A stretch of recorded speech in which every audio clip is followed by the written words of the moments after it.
বহু জল্পনা কল্পনার অভিযান ঘটিয়ে সোমবার বিজেপির 7টি মণ্ডলের মণ্ডল সভাপতিদের নাম ঘোষণা করেছে। এর মধ্যে দেখা গেছে অধিকাংশ মণ্ডল সভাপতি নতুন এবং বয়সের দিক দিয়ে তরুণ। প্রদেশ বিজেপি যুব নেতৃত্বের মধ্যে আস্থা রেখে যুবকদের প্রাধান্য দিয়েছে বলে বিজেপি দলীয় সূত্রের খবর। তেমনি ভাবে বাধারঘাট মণ্ডলের নতুন সভাপতি হলেন মনীষ দেব।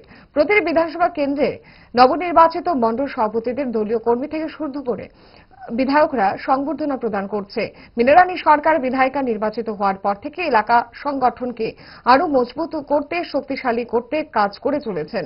মণ্ডল সভাপতি হিসেবে নাম ঘোষণার পর থেকে আজও তিনি সংবর্ধনায় ভাসছেন।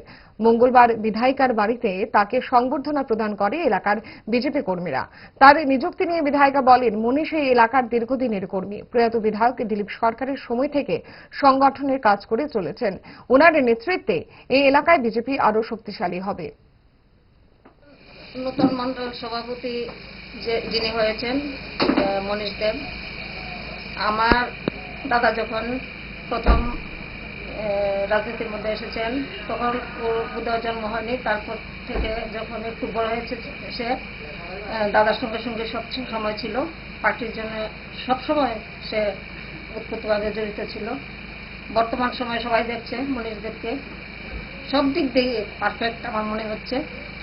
আমার যিনি পুরাতন ছিলেন মন্ডল প্রেসিডেন্ট, ওনার সঙ্গে আমার সুসম্পর্ক ছিল এবং ওনার সঙ্গে আমি এতদিন কাজ করেছি। একটা বয়সের সীমা এখন ধার্য করা হয়েছে, 45 বছরের উপরে হবে না। তাই সাংগঠনিকভাবে উনি সেখান থেকে চলে গেছেন। তাই আমি মনীষ দেবকে এখানে পছন্দ করেছি এবং সবাই কালকে আমাদের বাড়িতে প্রচুর লোকের সমাগম হয়েছে। যুব মোর্চা থেকে আরম্ভ করে মহিলা মোর্চা, যারা সাধারণ কার্যকর্তা, প্রধান উপপ্রধান, কাউন্সিলর সবাই এসেছেন এবং খুব ভালোভাবে কালকের দিনটি আমরা উপভোগ করেছি। তাই মন্ডল প্রেসিডেন্ট হিসেবে ও ভালোভাবে কাজ করবে এবং আমরা সবাই একসঙ্গে কাজ করতে পারবো বলে আমার আশা এবং ইচ্ছে করে ডায়েটটা ভুলে রোলটা ফুচকাটা খেতে, কিন্তু মনে রাখতে হবে 5 দশক ধরে গ্যাস, অম্বল ও পেটের সমস্যার একমাত্র সমাধান গ্যাস নল।